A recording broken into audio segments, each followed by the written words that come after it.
China నిఘా బెలూన్లకు Bharat check పెట్టనుంది. శత్రు దేశాల నుంచి వచ్చే నిఘా బెలూన్ల కూల్చివేతపై భారత వాయుసేన ప్రత్యేకంగా సాధన చేస్తోంది. ఈ మేరకు చైనా నిఘా బెలూన్ లాంటి వస్తువును కూల్చివేయడంపై శిక్షణ జరిగినట్లు ఐఏఎఫ్ తెలిపింది. దాదాపు 55,000 అడుగుల ఎత్తులో ఉన్న బెలూన్లను రఫేల్ యుద్ధ విమానాల సాయంతో విజయవంతంగా కూల్చివేసినట్లు ఐఏఎఫ్ వెల్లడించింది.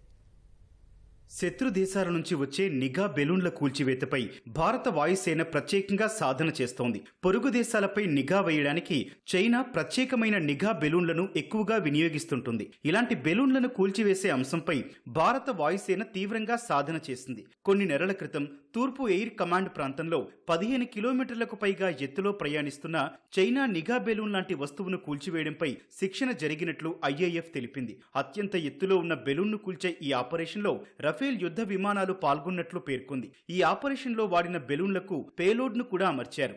దానిని దాదాపు 55,000 అడుగుల ఎత్తులో ఒక క్షిపణిని ప్రయోగించి విజయవంతంగా కూల్చివేసినట్లు వెల్లడించింది. ఈ పరీక్షతో భారత్కు కూడా గగనతలంలో నిదానంగా కదిలే భారీ టార్గెట్లను కూల్చేసే సత్తా ఉందని తేలిందని ఐఏఎఫ్ తెలిపింది.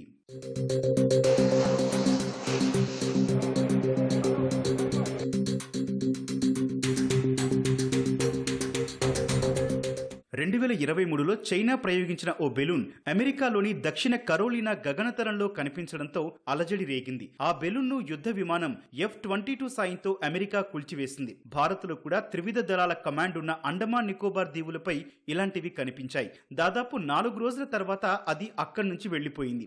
ఈ బెలూన్లపై ప్రత్యేకమైన పరికరాలున్నట్లు అనుమానాలున్నాయి. కొన్నింటిపై ప్రత్యేకమైన స్టీరింగ్ వ్యవస్థలు ఉండటంతో కీలక ప్రాంతాల్లో గగనతలంలోనే వాటిని కొన్ని రోజుల పాటు తిప్పే అవకాశం ఉంది. అక్రమ వైమానిక నిఘా సమస్యపై గతేడాది అమెరికా వైమానిక దళంతో భారత వాయుసేన చర్చలు కూడా జరిపింది.